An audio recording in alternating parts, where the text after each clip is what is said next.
Hello everyone, good evening and welcome back to my mini blog. তো আজকে হচ্ছে ষষ্ঠী। তো আমি সন্ধ্যাবেলা একটু বাজারে গিয়েছিলাম, তো তাই তোমাদের সাথে শেয়ার করলাম। তো রাস্তায় যেতে যেতে দেখি অনেক ঠাকুর আনছে সবাই, তারপর অনেক ডেকোরেশনও তোমাদের সাথে শেয়ার করলাম।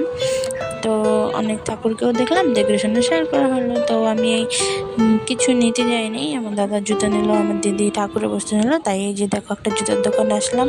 সামনে একটা হিল ছিল, অনেক পছন্দ হয়েছিল, যেটা আমি নিতে পারিনি, অনেক দাম। তারপরে এই যে এখানে পূজার জিনিস নিল আমার দিদি, আর ওইখানে বেকারির বিস্কিট নিলাম, কেক নিলাম। তারপর এখানে ফুচকা আর পাপড়ি চাট খেলাম, দই ফুচকা, দই পাপড়ি। তারপর আইসক্রিম খেলাম। আর এই দেখো এখানে ট্রেন যাচ্ছে, জামে আটকে গেছি, পুরো ভিড় লেগে গেছে, তার জন্য একটু দাঁড়ায় ছিলাম, মানে বসেছিলাম টোটোতে। তারপরে এই দেখো ঠাকুর, এটা দেখলাম অনেক সুন্দর এই প্রতিমাটা। তো তারপরে অনেকগুলো ডেকোরেশন হয়েছে ভালো ভালো। তো কিছু কিছু মণ্ডপে এখনও ঠাকুর আসেনি, কিছু কিছুতে আসে। যে কয়টা ছিল এটাও দেখো খুব সুন্দর, এখানেও এনেছে প্রতিমা। তো আর একটা কথা, সব জায়গায় দেখো জুবিনের ফটো লাগিয়েছে।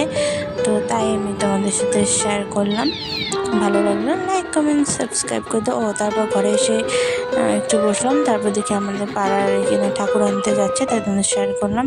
আর এই দেখো সবাইকে মেহেন্দি লাগিয়ে দিয়েছে, হাত কোমর পুরো ব্যথা হয়ে গেছে, আমার বোন, আমার দিদি, তারপর আমার নিজের মেহেন্দি করতে করতে আমার অবস্থা পুরো হালত খারাপ। তো কোনো কারণে দিতে তো হবেই। সবার পুজো কেমন কাটছে জানিও। আজকের জন্য বাই বাই, দেখা হচ্ছে নেক্সট মিনি ব্লগে।